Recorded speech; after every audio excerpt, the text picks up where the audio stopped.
Halo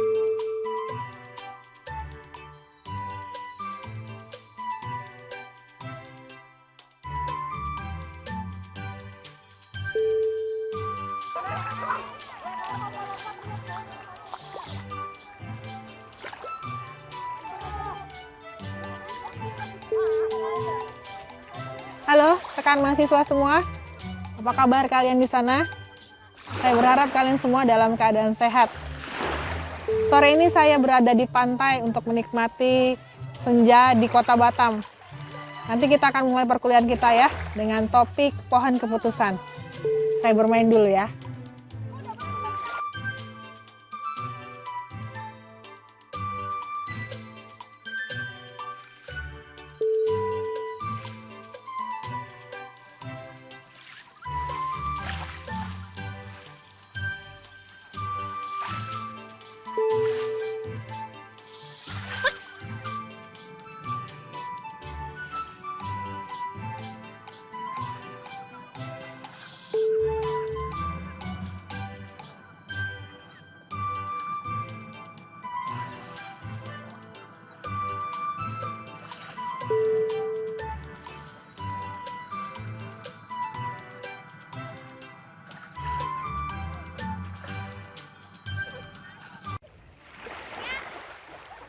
Pada pertemuan yang sebelumnya, kita sudah membahas yang namanya pengambilan keputusan dengan kondisi pasti, tidak pasti, dan beresiko.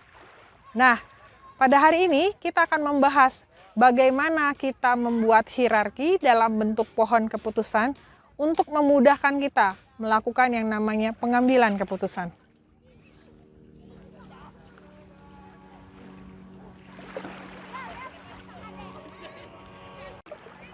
Dalam pengambilan keputusan, kita sudah tahu bahwa ada tahapan-tahapan yang harus kita lalui dalam pengambilan keputusan. Misalnya, kita sudah awali dengan memahami masalahnya seperti apa atau tujuan apa yang harus kita capai. Kemudian kita memilih alternatif-alternatif yang sesuai. Kemudian kita lakukan analisa-analisa, mempertimbangkan apakah itu kondisinya pasti, kondisinya tidak pasti, atau kondisinya beresiko. Kemudian kita mengambil keputusan terhadap alternatif-alternatif yang sudah kita analisa. Di sini sudah kelihatan bahwa pengambilan keputusan itu adalah sistematis. Nah, dalam pohon keputusan nanti, sistem inilah yang akan kita bawa, sehingga memudahkan kita untuk memahami lebih dalam mengenai proses pengambilan keputusan.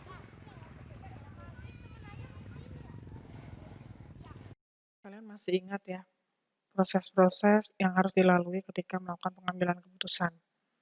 Mulai dari menentukan masalah atau tujuan, kemudian mengidentifikasi alternatif-alternatif yang ada, memilihnya, kemudian menentukan kriteria yang akan diperlukan untuk pengambilan keputusan, kemudian mengevaluasinya, bisa dalam bentuk perhitungan payoff yang ada terhadap kondisi-kondisinya. Misalnya tadi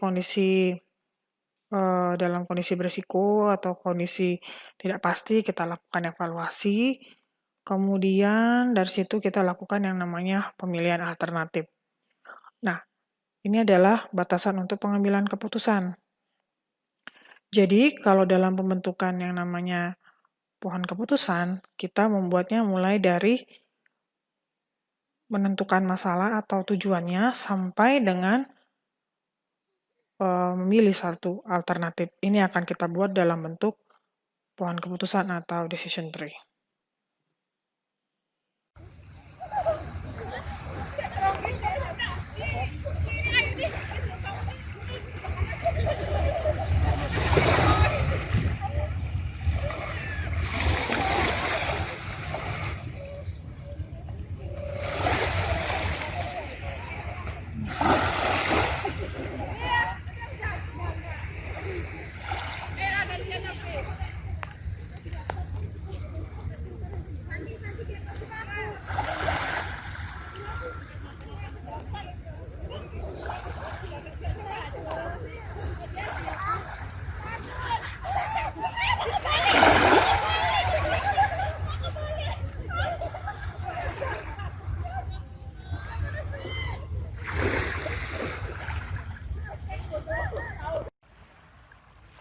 Pohon keputusan merupakan salah satu metode klasifikasi.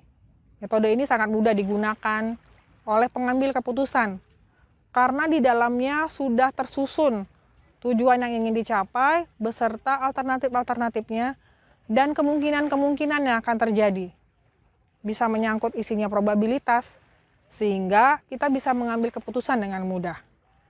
Di dalam pohon keputusan itu tertuang data yang kita pindahkan menjadi proses pengambilan keputusan.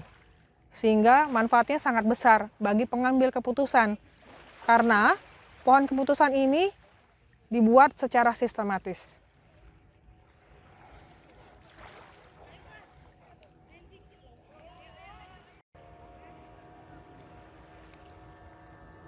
Nah, kita sudah tahu sedikit mengenai manfaatnya dari pohon pengambilan keputusan.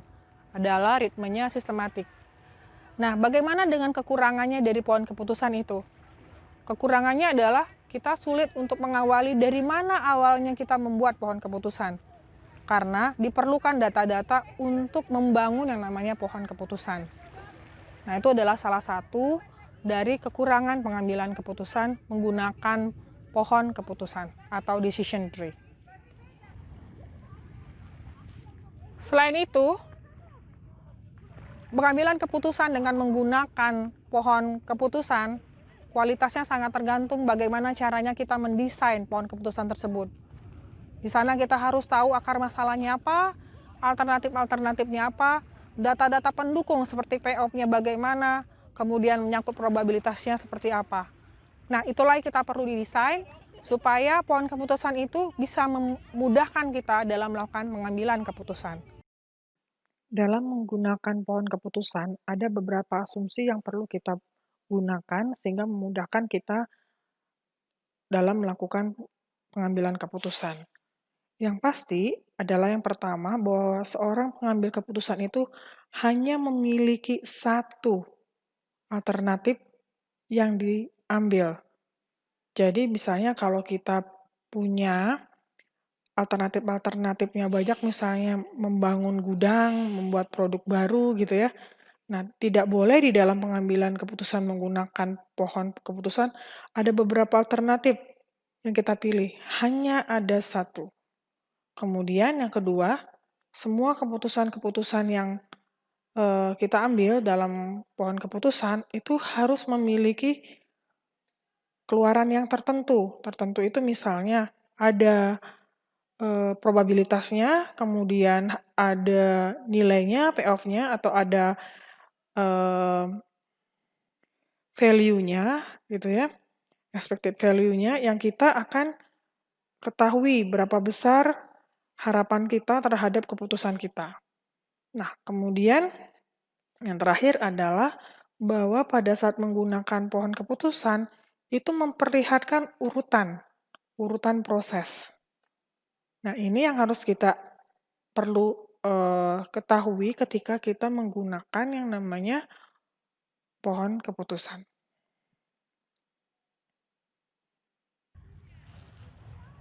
Pembuatan pohon keputusan itu sama seperti kita membayangkan sebuah pohon, di mana ada akar yang merupakan tujuan dari kita melakukan pengambilan keputusan. Selanjutnya ada cabang-cabang, di mana ada alternatif yang perlu kita uji berdasarkan payoff atau data-data tertentu.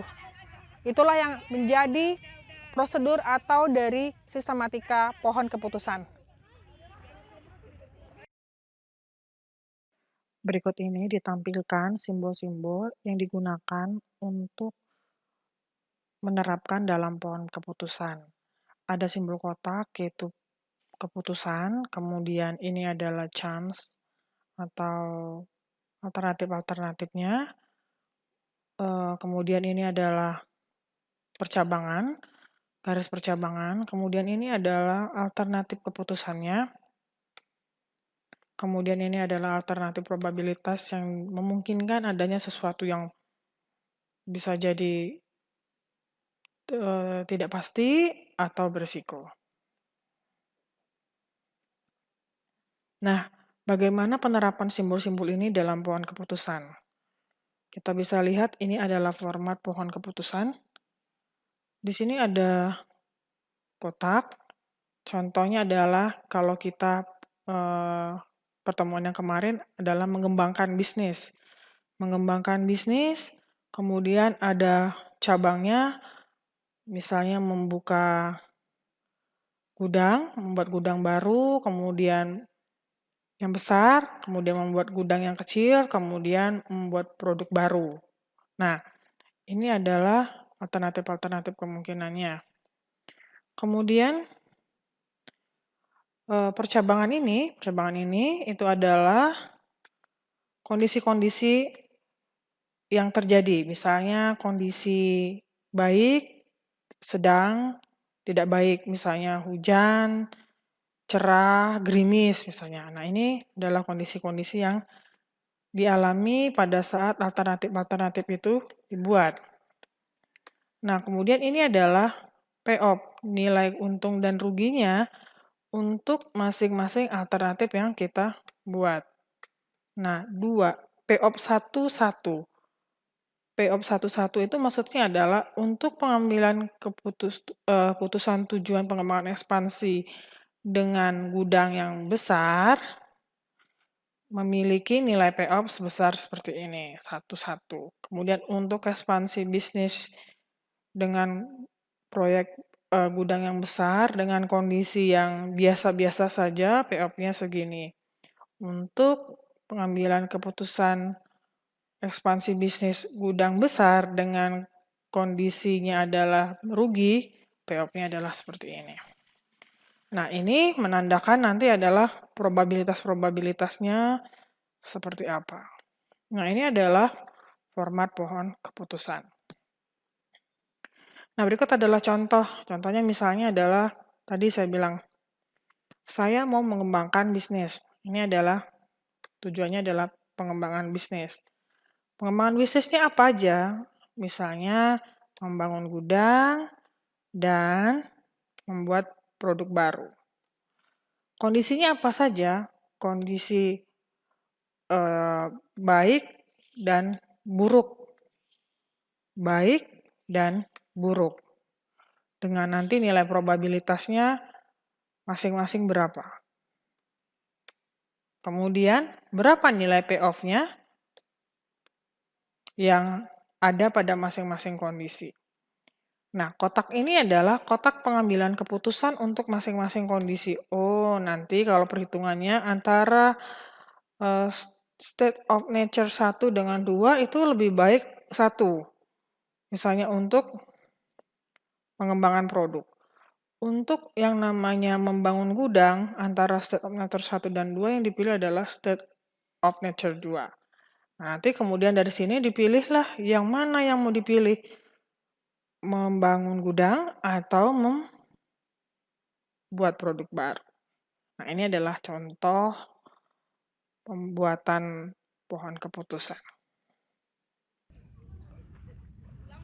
Nah, sudah tahu kan apa saja simbol-simbol atau notasi-notasi yang dibutuhkan ketika kita ingin membangun pohon keputusan. Nah, sekarang bisa Anda lihat lagi di slide ini bahwa ini adalah contoh dari pohon keputusan yang akan kita buat. Di dalam pohon keputusan ini ada simbol-simbol. Simbol-simbol inilah yang kita terjemahkan dan memudahkan kita untuk melakukan analisa. Silakan Anda pelajari lebih dulu.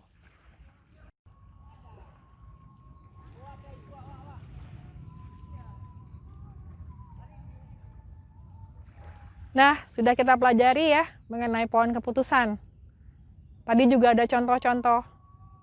Semoga kalian bisa memahaminya dan mencoba berlatih bagaimana menggunakan simbol-simbol tadi, notasi, sehingga kita bisa menerjemahkan data yang kita miliki dan membangunnya menjadi pohon keputusan. Hari sudah semakin sore, akan malam. Saya pamit dulu. Kita lanjutkan pertemuan kita di diskusi online. Saya berharap kalian selalu sehat di sana. Terima kasih.